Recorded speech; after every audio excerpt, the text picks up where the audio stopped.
भारतवर्ष के नाम से परिचित इस देश में सदियों पहले प्रचलित समाज व्यवस्था कैसी थी? ऋग्वेद के दशम मंडल में कहा गया है,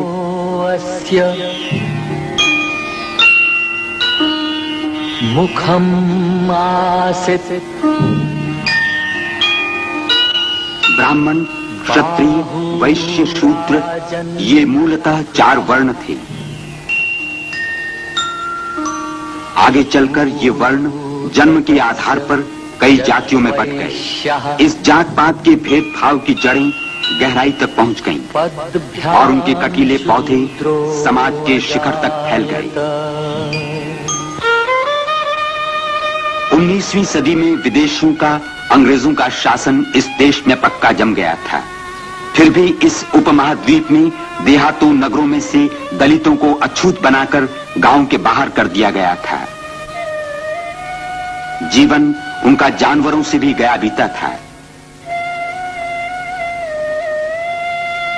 दरिद्रता और अज्ञान की कोई सीमा न रही।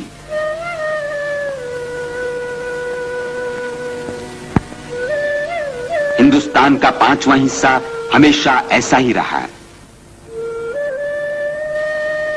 परंपरागत रूढ़ी से दलितों को छूना तक पाप था। बेचारा दलित वर्ग समझता रहा, यही है हमारा प्रारब्ध, यही रही हमारी कर्मगति।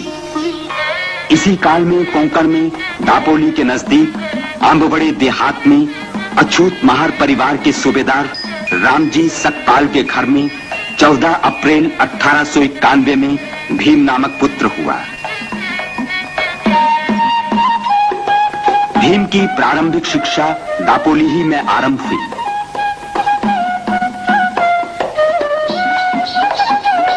पर इसी बीच रामजी को सातारा में जाकर बसना पड़ा। वहीं के एक अध्यापक ने अपने इस प्यारे शिष्य का उपनाम उनकी जन्मभूमि आंबवड़े से आंबेडकर रखा। इसी उम्र में भीम को एक नई व्यथा का अनुभव हुआ। बड़े बाल कटवाने वो नाई के पास गया। 1903-4 की ये बात है। किसका छोरा है? अछूत महार का? तेरे बाल काटकर मैं अपने उस्तरे को अपवित्र कर लूं? जा जा। क्या मैं अछूत हूं? भैंस के बाल काटते उस्तरा अपवित्र नहीं होता और मुझ जैसे एक आदमी के बाल काटने से होता है? एक दिन स्कूल जाते भीम को कड़ी प्यास लगी। सामने कुआं था।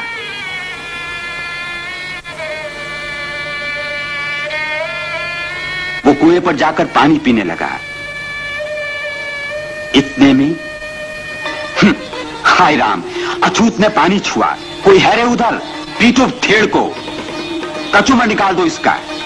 अस्पृश्यता क्या चीज है, इसका अनुभव भीम को इसी उम्र में हुआ।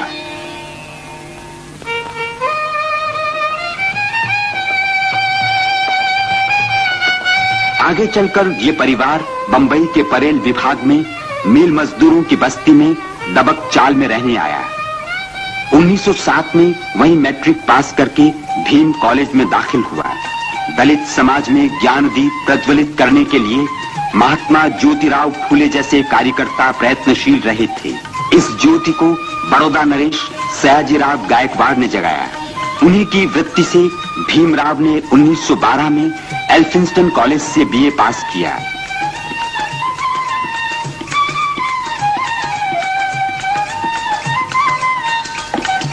उच्च शिक्षा के लिए 1913 में भीमराव अमेरिका गए।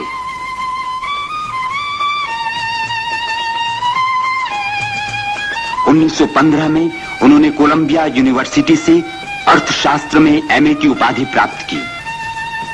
पहले विश्व युद्ध के समय अंबेडकर जी वापस आए। फिर 1920 में उच्च शिक्षा के लिए लंदन रवाना हुए।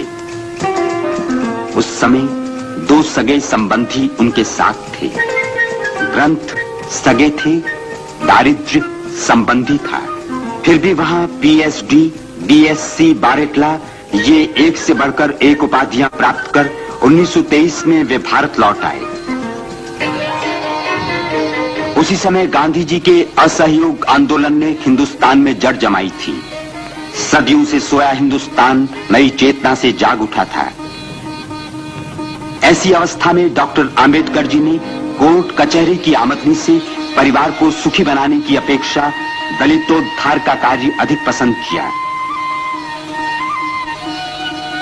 1924 में उन्होंने कई कार्यकर्ता तैयार किए। उन्हीं कार्यकर्ताओं की सहायता से बहिष्कृत हितकारिणी सभा की स्थापना की गई। थोड़े ही दिनों में उन्होंने बहिष्कृत भारत नामक पाक्षिक पत्रिका निकाली। वास्तव में राव बहादुर बोले जी द्वारा 1923 में काउंसिल में पारित प्रस्ताव के अनुसार सार्वजनिक पनघट अछूतों के लिए कानूनन खोल दिए गए थे। फिर भी वास्तव में स्थिति जैसी की वैसी थी। जानवरों की छुआछूत चलती थी, लेकिन दलित आदमी दूर दूर।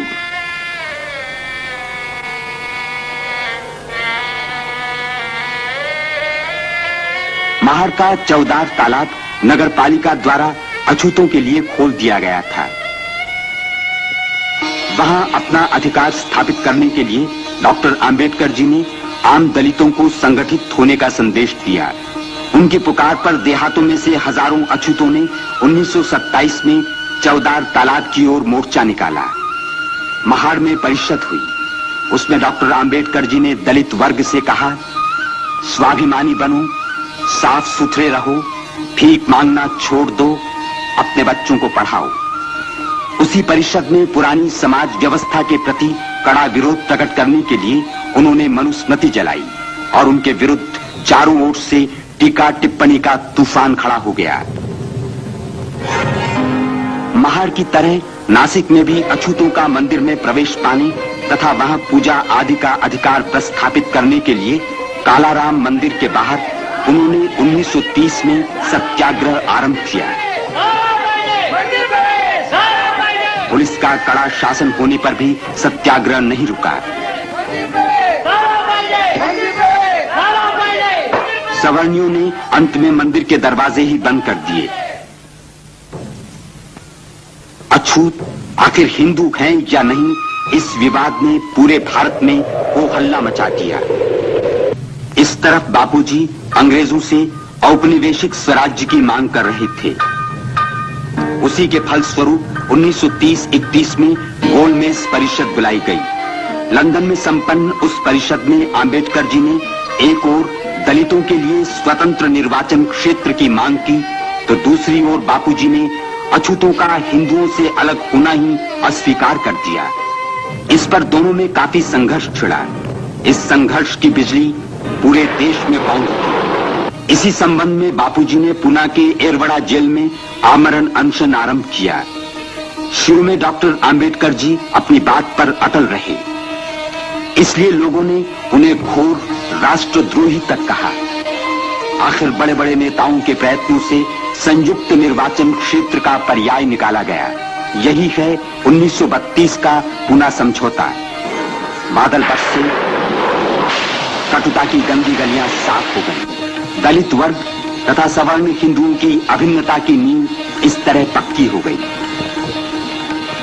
उसे संयुक्त निर्वाचन क्षेत्र का पर्याय निकाला गया। यही है 1932 का पुणे समझौता। बादल बरसे, कटुता की गंदी गलियां साफ हो गई। दलित वर्ग तथा सवर्ण हिंदुओं की अभिन्नता की नींव इस तरह पक्की हो गई। आखिर आंबेडकर जी ने ये झगड़ा क्यों शुरू किया था? आप देश की मुक्ति के साथ ही अपने दलित बंधुओं के लिए न्याय,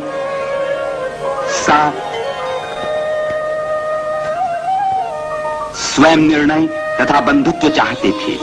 न्याय, समता तथा स्वातंत्र्य लड़कर मिल सकता था, मगर बंधुत्व वैसे नहीं मिलता। इसीलिए आपने 1935 में येवले में धर्मांतर की घोषणा की। आपने 1936 में स्वतंत्र मजदूर पक्ष की नींव डाली। आगे 1937 में आप विधि महामंडल के प्राध्यापक और बाद में प्राचार्य भी रहे। 1939 में दूसरा विश्व युद्ध छिड़ा।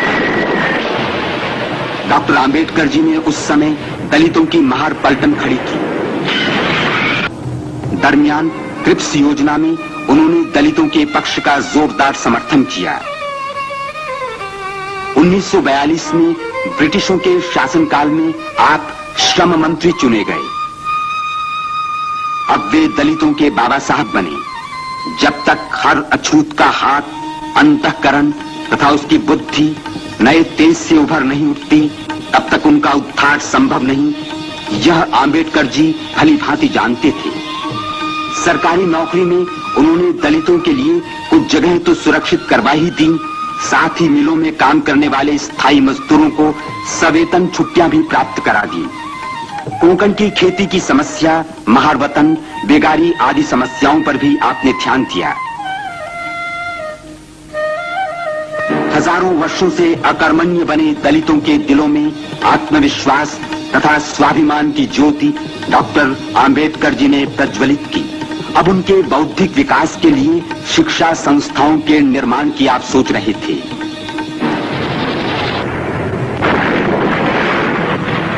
इतने में 1945 में युद्ध समाप्त हुआ। 1947 में भारत स्वतंत्र हुआ। डॉक्टर आंबेडकर स्वतंत्र भारत के पहले विधि मंत्री नियुक्त हुए।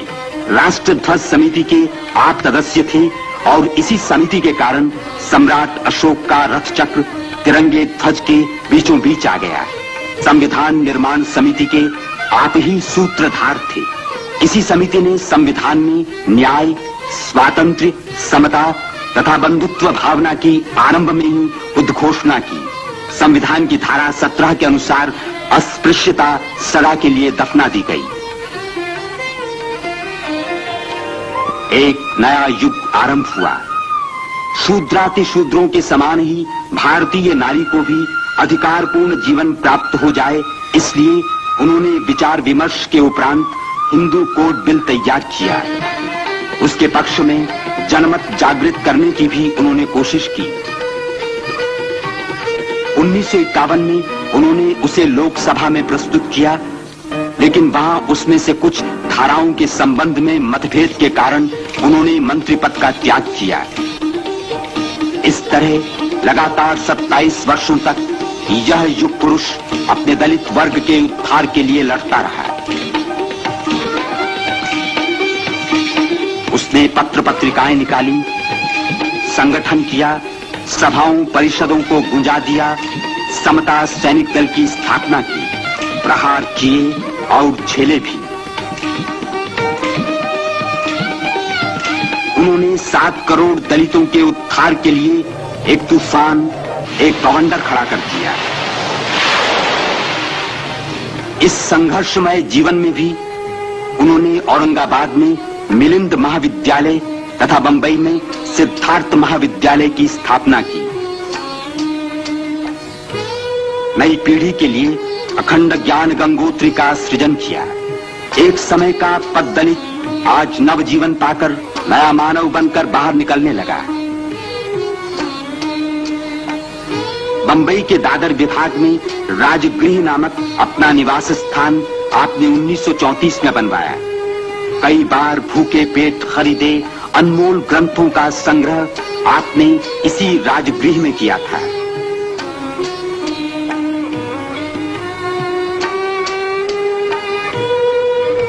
जीवन के तूफानों में भी आपने समय निकालकर अर्थशास्त्र, विधि, धर्म, इतिहास आदि विषयों पर अनेक मौलिक ग्रंथ लिखे। 1952 में इस प्रकांड पंडित को विश्वमान्य कोलंबिया यूनिवर्सिटी ने डॉक्टर ऑफ लॉज की उपाधि दी।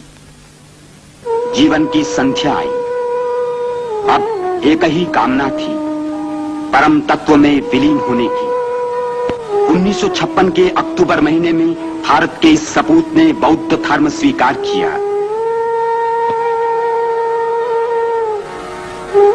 नेपाल के काठमांडू में हुई अंतर्राष्ट्रीय बौद्ध परिषद में भी आप उपस्थित रहे। मगर उसी साल दिसंबर की 6 तारीख को डॉक्टर आंबेडकर का दिल्ली में देहांत हो गया। सारा देश शोक में डूब गया। अंतिम संस्कार बंबई में होगा, ये सुनते ही शहरों और गांवों से लाखों लोग बंबई आने लगे। दलितों के बाबा साहब अब संसार से आखिरी विदा ले रहे थे। अंतिम यात्रा दादर चौपाटी पहुंची।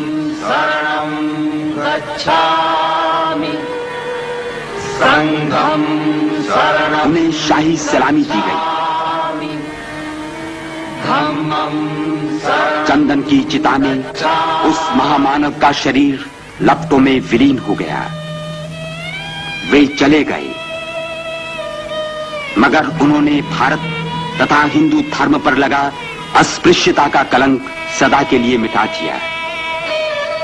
सदियों से चली आई इस जर्जरित रूढ़ि को जड़ से मिटा देने वाले इस परम प्रतापी युग पुरुष के जीवन का उज्जवल इतिहास केवल भारत को ही नहीं बल्कि सारे संसार को ये संदेश देता रहेगा।